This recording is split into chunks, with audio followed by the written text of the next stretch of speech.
Bom dia! Hoje é dia 13 de junho de 2021.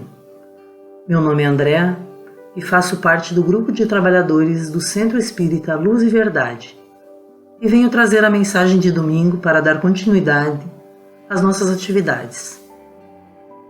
Primeiramente, convido a todos a nos unirmos em prece, fechando os nossos olhos, acalmando os nossos corações e agradecendo ao nosso Pai Maior, a Jesus Cristo, nosso Mestre, e aos benfeitores espirituais, por mais este momento de reflexão e aprendizado dos ensinamentos do Evangelho de Jesus, através da doutrina espírita. Pedimos, Pai, que o Senhor amplie a nossa visão espiritual da vida, para que aprendamos a amar cada vez mais os nossos irmãos, podendo assim auxiliá-los nas suas dificuldades. E que possamos aceitar as nossas provas e dificuldades, usando-as ao nosso favor, em busca do aperfeiçoamento espiritual. Que assim seja. A mensagem que eu trago hoje, em forma de perguntas e respostas, foi baseada no capítulo 5 do livro O Evangelho segundo o Espiritismo, no item Provas Voluntárias, o verdadeiro silício. E o que significa silício? Segundo o dicionário, silício é o cordão ou cinto largo de crina ou eriçado de pontas de arame, usado sobre a pele para mortificação, tormento, suplício. Algumas pessoas usavam para se autoflagelar, na intenção de pagar um erro cometido. E ainda é possível encontrar algumas pessoas que acreditam que dessa forma é possível se redimir com Deus pelos erros cometidos. Ou seja, essas pessoas acreditam que estão quitando um débito com a justiça divina. Sofrer significa pagar dívidas? Nem sempre. Só o sofrimento resignado na prática do bem nos quita os débitos perante as leis da vida. Sofrimento com revolta só agrava nossa situação evolutiva, assim como o sofrimento desnecessário. O mérito consiste em sofrer sem murmurar as consequências que lhe seja possível evitar, em perseverar na luta, em não se desesperar se não é bem-sucedido. E quem são os aflitos referidos por Jesus? São os aflitos humildes, arrependidos, porém, decididos a se regenerar pela reforma íntima e pelo trabalho no campo do amor e da caridade. Haverá mérito em procurar aflições que lhe agravem as provas por meio de sofrimentos voluntários?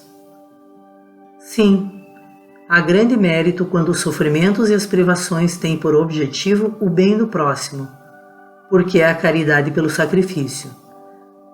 E não quando não tem por objetivo senão a si mesmo, porque resulta do egoísmo por fanatismo. Que dizer dos que se submetem à tortura física para se salvar? Ao contrário do que imaginam, retardam sua caminhada em busca da salvação. Nosso corpo pertence a Deus, que nolo concede como um instrumento de trabalho para o nosso progresso. Maltratá-lo, simplesmente, é rejeitar esse precioso auxílio divino. Temos que nos contentar com as provas que Deus nos envia e não aumentar a nossa carga, às vezes tão pesada. Vamos aceitá-la sem lamentações e com fé. É tudo o que Ele nos pede. E quanto ao sofrimento que se impõe para o alívio do próximo? Se suportarmos o frio e a fome para aquecer e alimentar aquele que disso tem necessidade, e se nosso corpo com isso resista, eis o sacrifício que é abençoado por Deus. Vós que usais vossa saúde na prática de boas obras, eis vosso cilício, verdadeiro cilício de bênção, porque as alegrias do mundo não secaram vosso coração. Não adormecestes no seio das volúpias destruidoras da fortuna, mas vos fizestes anjos consoladores dos pobres deserdados. Mas vós, que vos retirais do mundo para evitar suas seduções e viver no isolamento, qual a vossa utilidade na terra? Onde está a vossa coragem nas provas, uma vez que fugis da luta e desertais no combate? Fugir de trabalhar e sofrer no mundo, a título de resguardar a virtude, é abraçar o egoísmo mascarado de santidade. E afinal, em que consiste o verdadeiro cilício?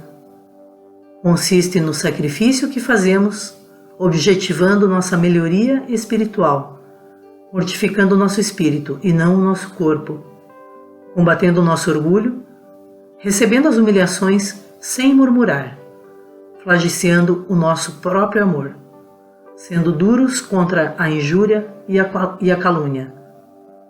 Aí sim teremos o verdadeiro cilício, cujas feridas não serão contadas, porque atestarão a nossa coragem e a nossa submissão à vontade de Deus.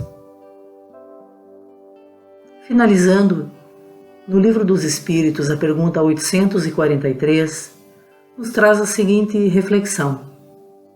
Para nos auxiliar no processo ascensional, Deus nos concede o livre-arbítrio, uma vez que, se o homem tem liberdade de pensar, tem também a de agir. Podemos então afirmar que o ser humano é o árbitro do seu destino e que cada escolha, independentemente das suas motivações ou justificativas, acionam a lei de causa e efeito em qualquer plano de vida que se situe, o físico ou o espiritual. Vou deixar aqui também uma frase que eu achei interessante para finalizar a nossa mensagem de hoje. Quando a tristeza bater na sua porta, abra um belo sorriso e diga: desculpa, mas hoje a felicidade chegou primeiro. Muito obrigada e até uma próxima oportunidade.